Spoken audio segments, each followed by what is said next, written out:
Sige na, kaya ko na to. Huwag ka mag-alala. Basta yung meds ha? Oo na, marami pa akong bitbit. Mali kasi yung ginagawa mo. Ito dapat kasi yan, oh. Mas okay pa itong akin, tinan mo. Ay naku, pakita nga. Di na makausad, di malinawan ang lapis na ginamit sa kwento nating naudlot.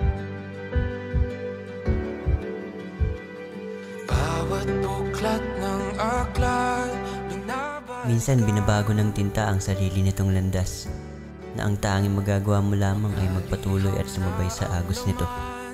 Ligayang dala, ikaw lang ang may akda sa lahat ng pahinang sinulat ng tadhana.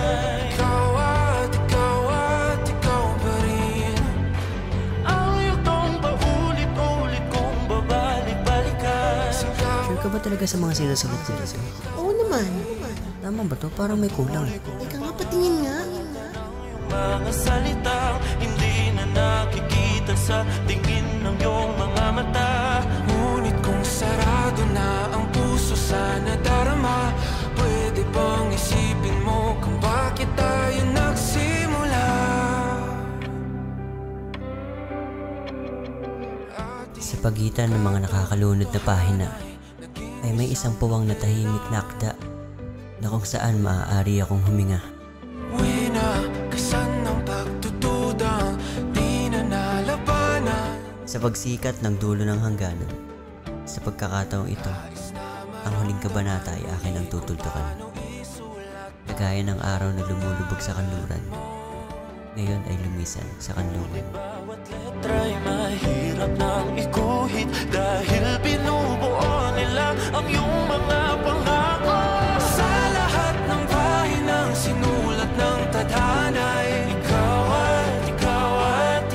pa rin ang yugtong paulit-ulit kong mabalik-balikan. Sigaw ay ikaw pa rin. Simula sa wakas na di matuklasan, babalik kung saan di na natagpuan ang mga matang nagtatanaw sa umpisa ng yugtong di na sana naisulat pa.